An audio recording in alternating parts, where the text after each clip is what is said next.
Maayong gabi kanatong tanan mga higala. Live kita karon sa atong Hope Channel dinhi sa Cagayan de Oro City. Kini inyong higalas kahanginan makig-uban na sab kaninyo.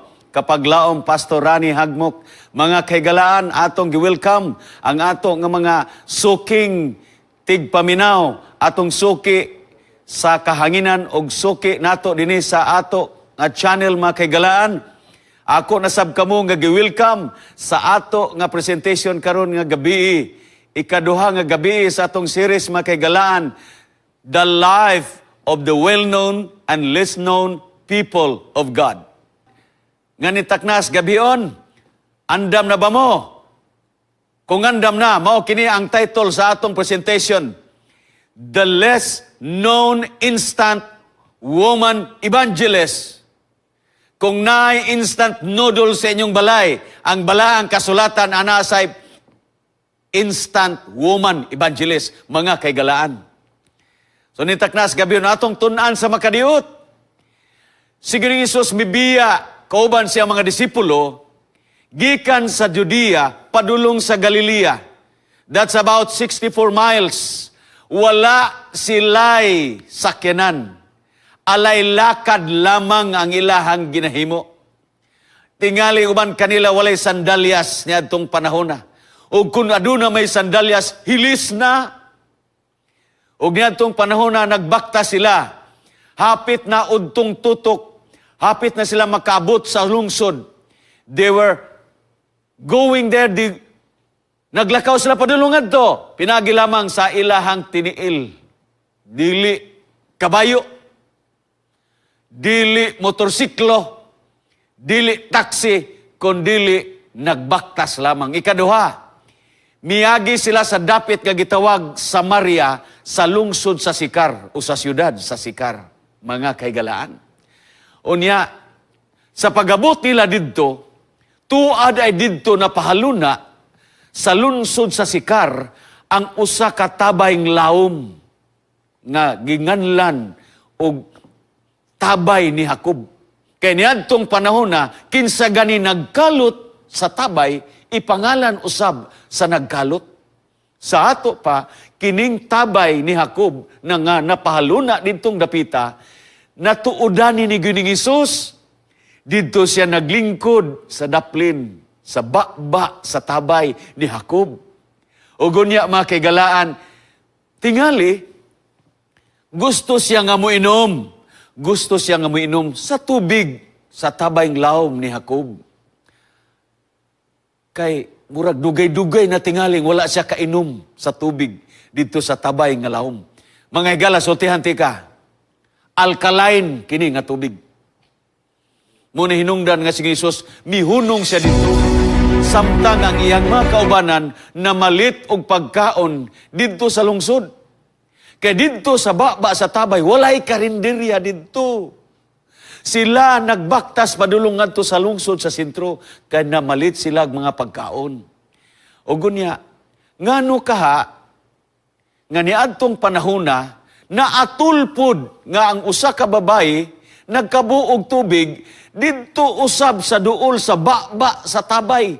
Si Gining Isus, nagbaktas kining usa ka babae, padulungan to sa tabay ni Jacob, na atlan nga si Jesus, tuaw sab naglingkod dito. Ngano man kaha, nga gipili man sa usa ka babae, nga magkabo siya, og tubig, niadtong udtong tutok, alas 12 gyud. Tungod kay tingali, ang maong tabay, dili siya sako og dili busy ni anang panahona. The well is not busy during this time, sa alas 12. Sunod, ni adtong panahon na, basta alas 12, ang mga tao nanguli na, wa na magkabo, nanguli na, kay naniudto na. Sunod, letter C, the early hours, mga kahigalaan, mga kaigsunan, ang sayo nga oras og takna, nga panahon sa buntag, busy kayo, kay mga tao magpainom sa ilang mga baka, sa ilang mga karniro, aron ilang paimnon dito, ug unya dili makaygayon og kabo kining usa ka babae dito sa tabay kay busy. Alang sa mga mananap ni anang buntag. Letter D, maybe she doesn't like that many people would see her. No? Dili siya ganahan nga dunay makakita niyang daghang mga tao. Di siya ganahan nga ay muli-li siyang dagway. Letter E, maybe she is very busy sa buntag. Sako siya maghugas, malaba sa buntag. Magtrabaho manilhig siya sa iyang puluyanan. Tingali sa udtong tutok alas 12, libre siya. Wa siya trabaho. Or maybe, ang tubig ni anang udtong tutok mga higala, hilabihan katinaw. Sa buntag lubog mo nang dili mayo ikabo. Apan sa udto, nakalugdag na ang lahog sa tubig, ganahan na siya nga magkabo. Muna iyang gituyo, mga kigalaan. Jesus, si Ginoong Hesus, naglingkod dito, nagrelax, kay naghulat siya, kung muabot ng iyang mga kaubanan, nga gikan nagpalit, og pan, tingali pagkaon. Diha gyud sa ba gyud siya naglingkod.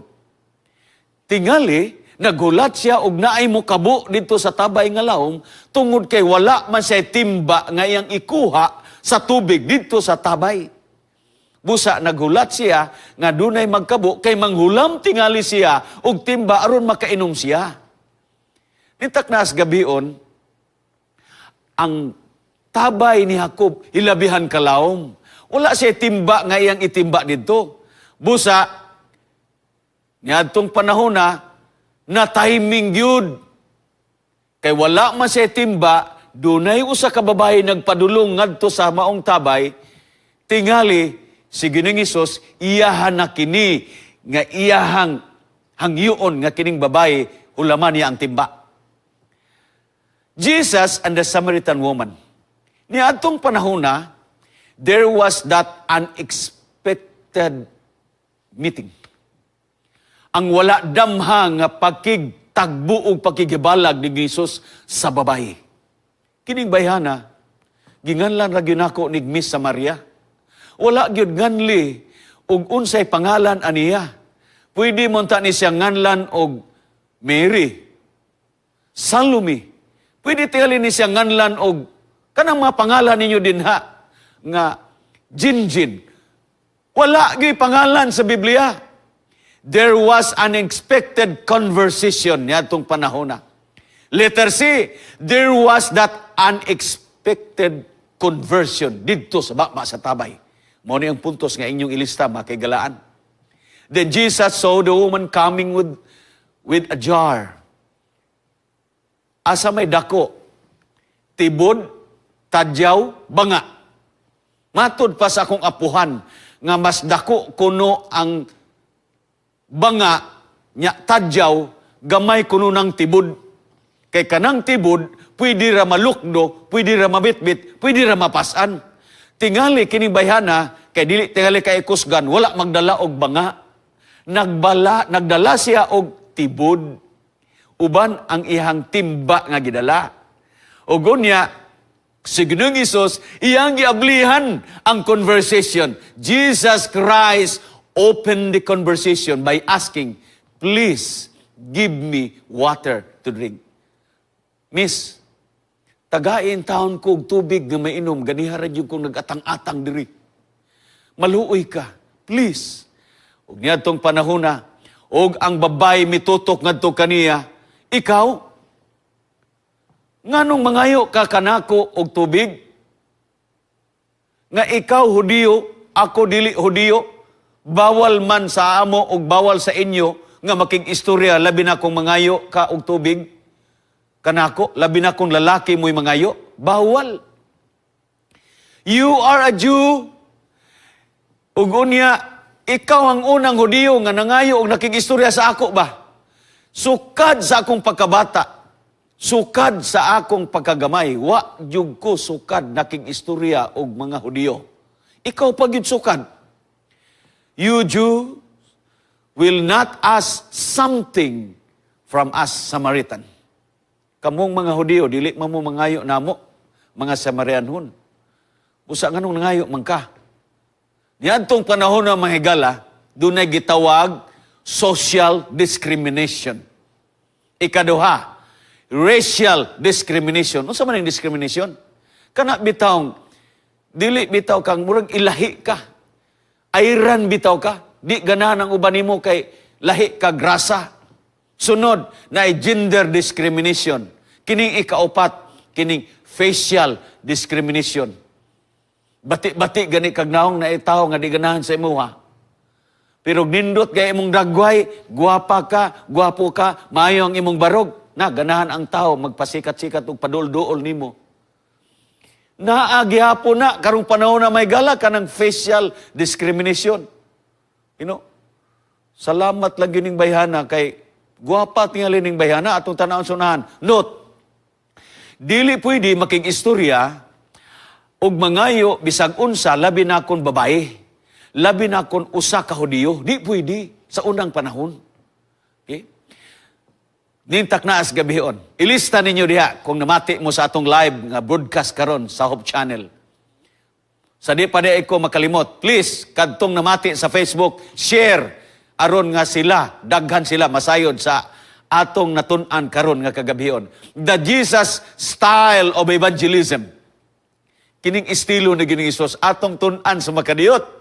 Then Jesus said to her, og si Ginoong Hesus misulti ngadto kaniya, if you had known me, kung nakailalang unta kanako, mangayo unta ka kanako, og usa ka tubig nga mainom. Nisiga ang mata sa babae. Kay tan-aw sa usa ka babae, magani ni siya timba, niyo manghatag na noog tubig. Ingon dayon siya, abi nimo, doon ako'y tubig. This time, letter A, Jesus Christ created interest. John chapter 4, verse 13 and 14, and Jesus said, everyone who drink some of this water will be thirsty again. Kung magsige pa kag inom-inom aning tubig nga niya sa tabay nga lawom ni Jacob, na uhawon gihapon ka. Apan kining tubig nga ni anako nga akong ihatag nimo, na di na kauhawon. But whoever drinks some of the water that I will give to him will never be thirsty again. Uy, pagkadungog sa usa ka babae. Sa time sa sir, unsa to? Dili nako uhawon kung makainom ko anang imong tubig.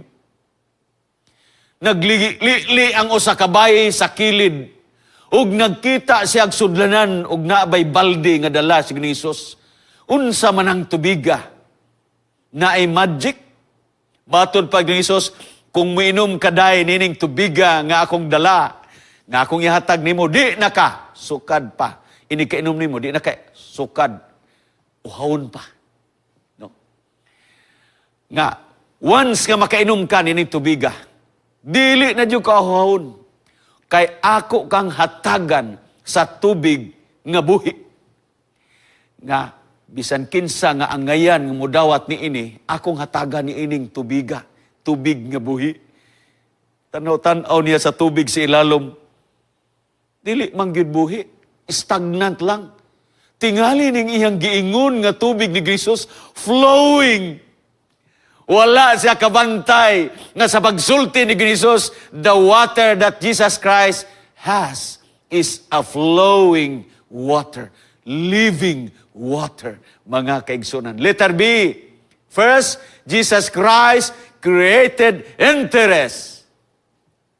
He created interest. Second, Jesus introduced himself as the source of eternal water or eternal life. Hanggang sa kababay, mingon siya, wow! This is my first time to hear that kind of water. Ug niadtong panahon na, ingon siya, pastilan, first time na ko ni, nakadungog na ng tubiga. Ang babae na interes. Ang babae na interes.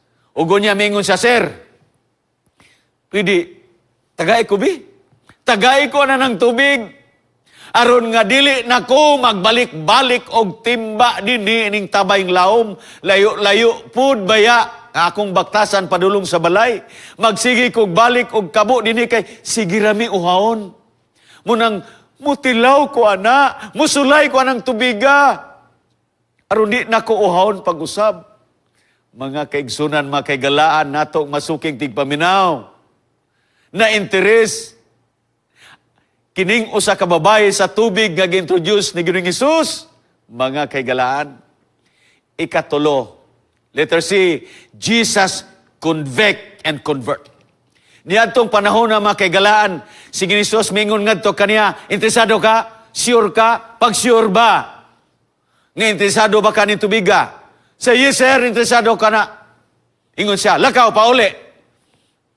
Ayaw pagsulog inom ani, pangita ang imong bana, kuha imong bana. Uy, diha. Diha. Mingon siya. Sir, wala ba ko'y bana? Sorry sir, wala ko'y bana. Ingon dahil si Jesus, sakto ka. Kay karon sa imong kinabuhi na ay 5 kabuok nimo bana-bana. Doon na mo inibalan diha. Nga 5 kabuok bana. Kinimbayana, champion ni. Sa panahon ni Jesus, nga naman, naa siya'y 5 kabuok na inlaban. Grabe. Ug niadtong panahon na mga kaigalaan, gi-convict siya ni Jesus by telling the woman her secret. Grabe ang sikreto. Sir, ingon siya. Moabot ang panahon. Kami nagsimba sa among Dios ini nga bukid. Apan moabot ang panahon kanang ipaabot namo. Kanang musulti kanamo sa sikreto sa kinabuhi.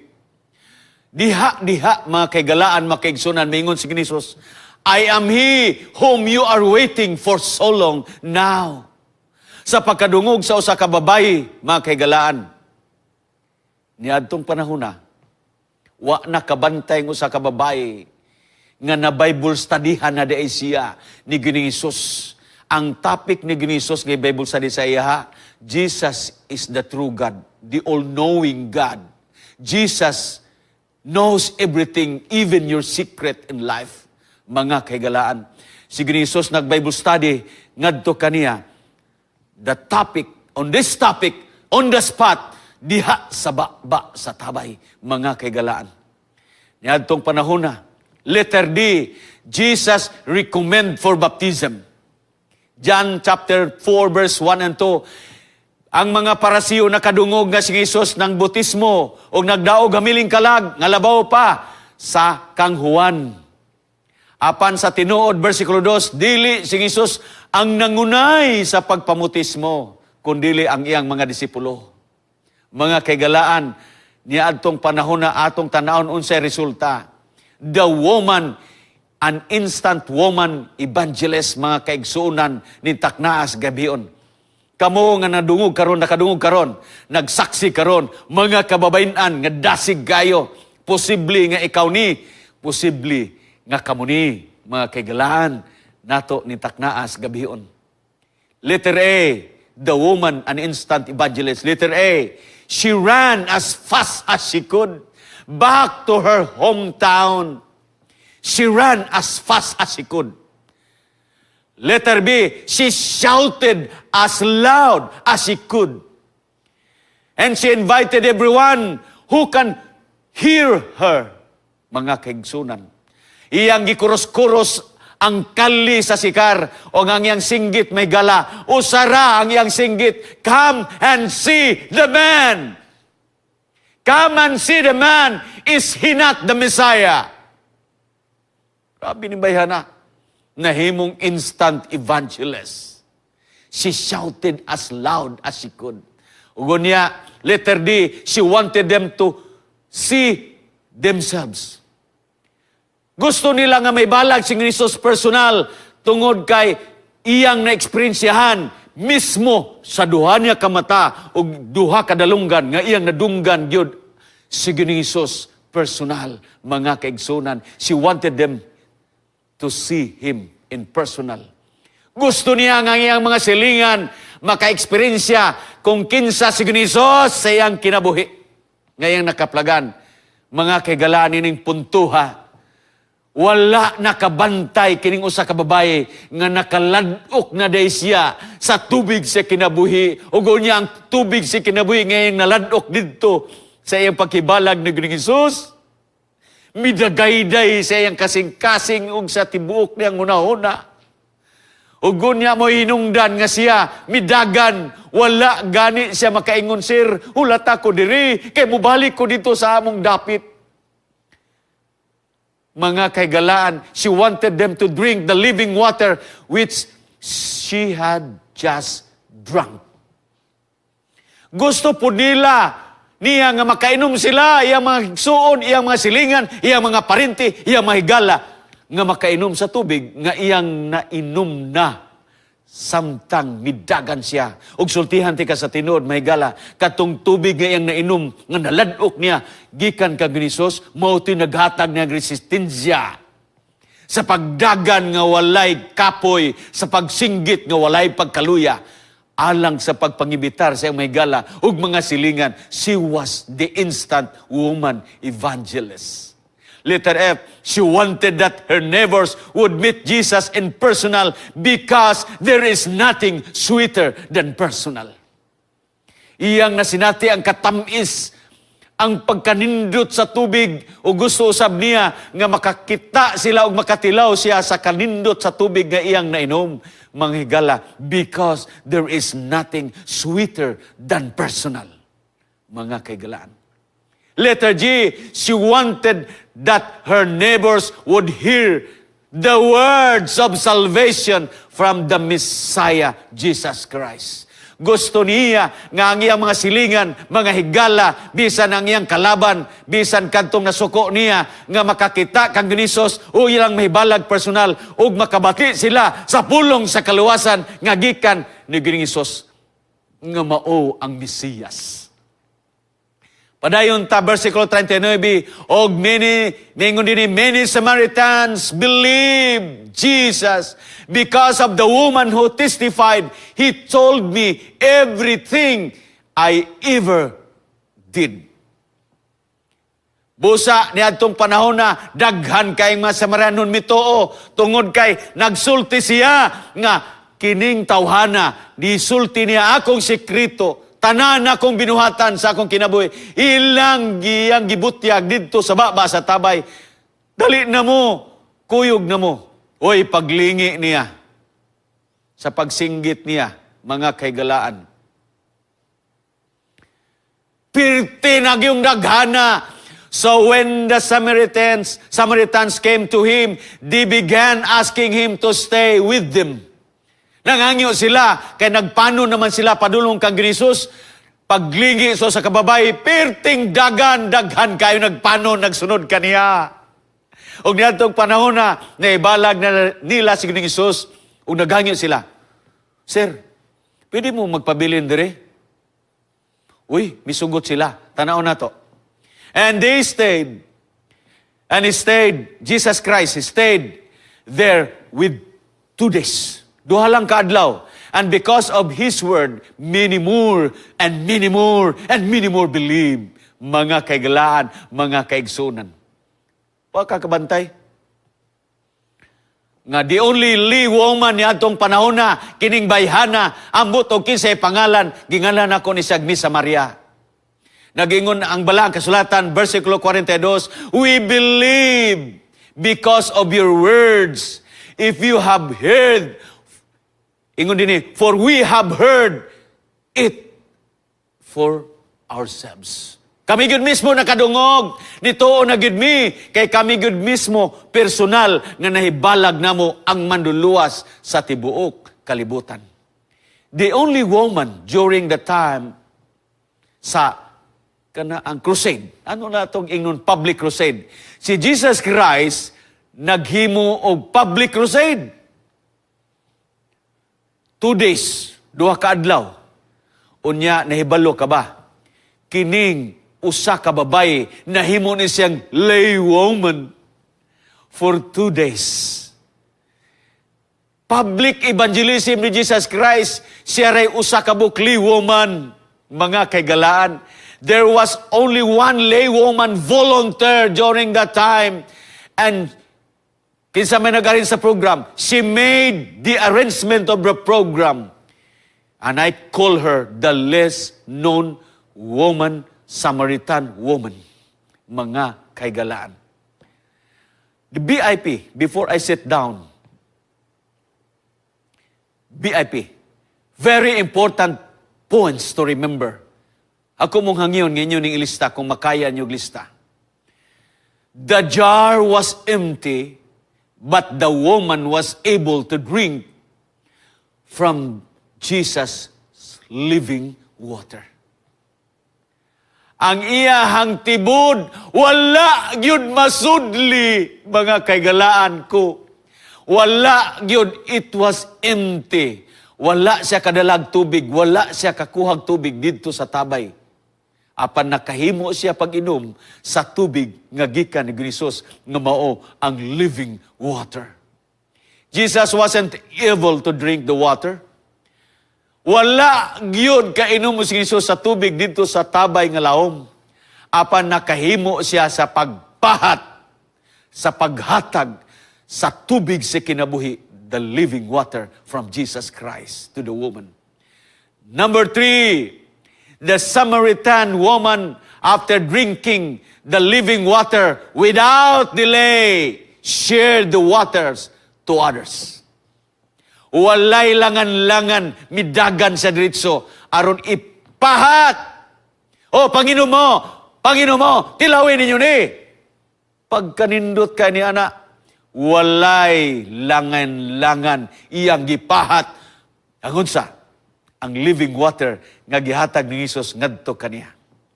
Number 4, everyone who came, everyone who saw, everyone who listened, and everyone who believed were satisfied and saved by Jesus Christ.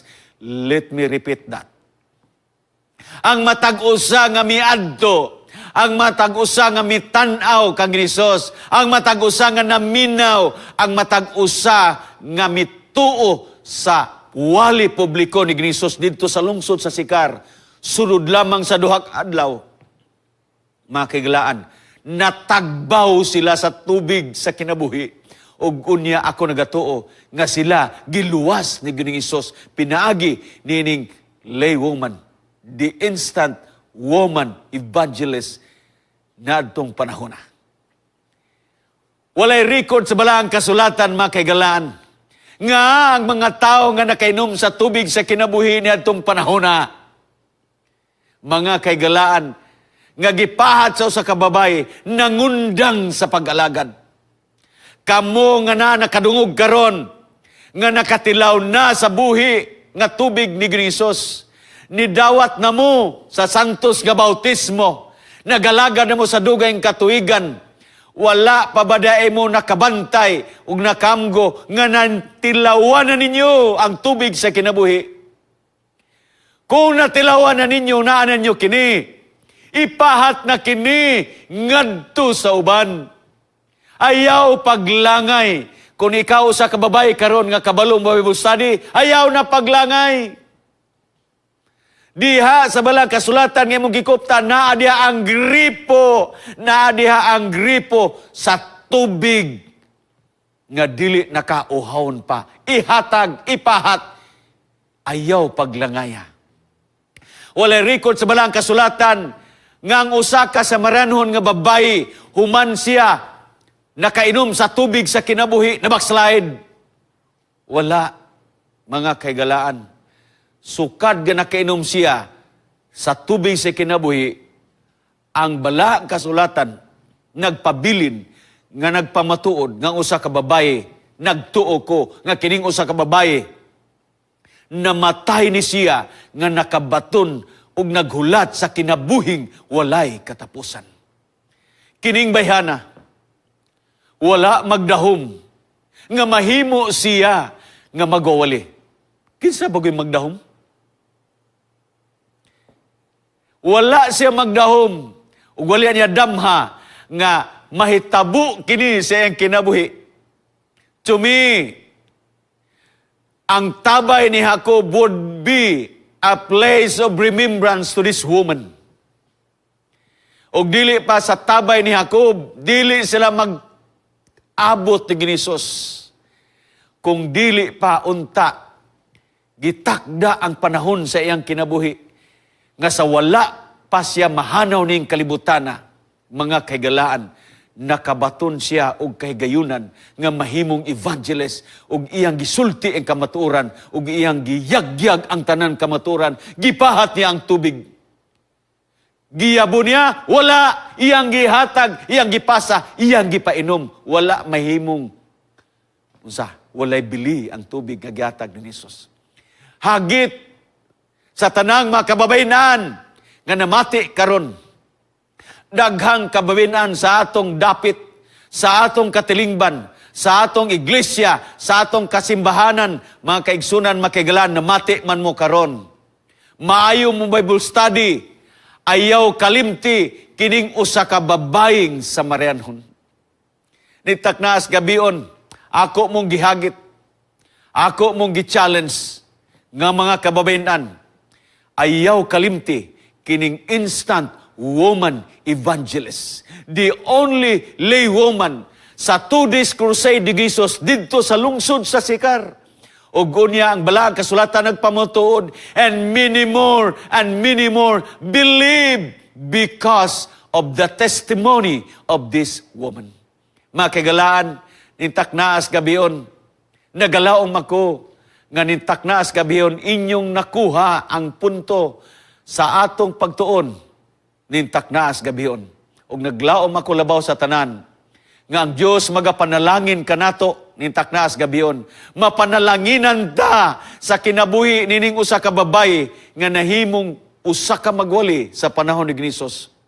Kay galaan, ako nagtuo nga didtong dapita sa lungsod sa Sikar, gitukura ni sila og simbahan, og silang tanan nagpabilin nga nagalagad. Walay record sa balang kasulatan nga backslide ni sila human sa wali ni Ginisos.